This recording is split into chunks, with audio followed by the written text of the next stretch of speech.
Under eye किंवा डोळ्याखाली होणारे प्रकार ह्यामध्ये काय काय येतं आज बघूया. एक म्हणजे अंडर आय पिगमेंटेशन हा खूप कॉमन प्रॉब्लेम आहे होणारा, की डोळ्याखाली वर्तुळं दिसणे. हे वयानुसार सुद्धा होतं किंवा काही जणांची ही ठेवण असते. त्याला पिगमेंटरी डिमार्केशन लाईन्स म्हणतात. काही जणांना तिथे खालती तिकडची त्वचा थोडीशी जाडसर असते आणि तिथे जास्त पिगमेंट असतं, त्यामुळे ते तसं दिसतं. काही जणांना लांबचा चष्मा असतो आणि त्यामुळे डोळ्याचा जो आकार आहे तो बदलतो आणि त्यामुळे तिथलं फॅट पॅड खालचं डोळ्याखालचं कमी होऊन तिथे असा एक खड्डा तयार होतो ज्याला टिअर ट्रफ म्हणतात आणि शॅडोइंग इफेक्टमुळे तो जास्त दिसतो. काही जणांना ॲलर्जीज असतात आणि त्या ॲलर्जीजमुळे हे डोळ्याखालची वर्तुळं सुद्धा काही जणांची जास्त दिसतात. झोप आणि झोपेचा अभाव ह्याचा सुद्धा खूप मोठा फॅक्टर आहे. झोप झाली नाही की तिथल्या खालच्या ज्या ब्लड व्हेसल्स असतात त्या जास्त डायलेट होतात आणि त्यामुळे आणखीन गडद काळा रंग तिथे त्या ह्यू म्हणतो आपण त्याला असा दिसायला लागतो.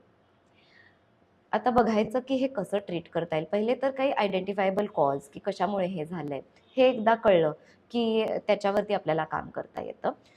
पिगमेंटेशनसाठी एक अंडर आय क्रीम्स थोडासाच इफेक्ट येतो, कारण मेनली ते हायड्रेशन प्रोव्हाईड करतात किंवा तिथे जर ब्लड व्हेसल्स थोड्या डायलेट झाल्या असतील किंवा इरिटेशन असेल, तर ह्या क्रीम्सनी ते थोडंसं कमी होऊन जातं.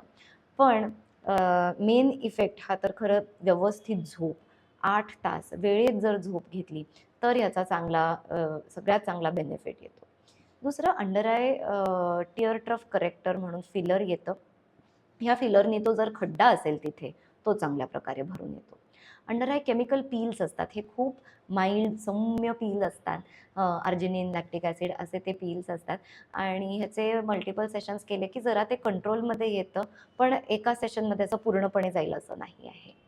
अंडर आय आजकाल स्किन बूस्टर्स पण वेगळे-वेगळे आलेले आहेत, की जे सेफ आहेत इंजेक्ट करायला आणि त्यांनी तिथल्या सुरकुत्या थोड्या कमी दिसतात आणि पिगमेंटेशनला पण मदत होते. पेप्टाइड्स आहेत जी इंजेक्ट करता येतात किंवा काही व्हिटॅमिन्स आणि असे फॉर्म्युला असलेले एक्झोझोम्स असतात, ते सुद्धा तिथे करता येतात.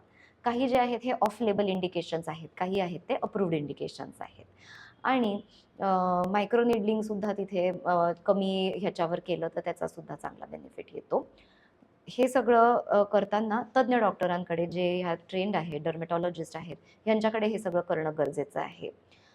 अंडर आय पिगमेंटेशन हा आजकाल खूप वाढणारा क्रॉनिक प्रॉब्लेम आहे आणि हा खूप कमी वयापासून सुद्धा दिसतो आणि जसं वय वाढतं तसं आणखीन वाढत जातो. आईज रिफ्रेश करायला आणखीन एक सिक्रेट हे असतं की बोटुलिनम टॉक्झिनसुद्धा करता येतं की ज्यांनी डोळे जरा रिफ्रेश्ड दिसू शकतील. तुम्हाला हा व्हिडिओ आवडला असेल तर जरूर लाईक करा आणि फॉलो करा अशाच एस्थेटिक टिप्ससाठी. मी आहे डॉक्टर मुक्ता तुळपुळे पुण्यामधून.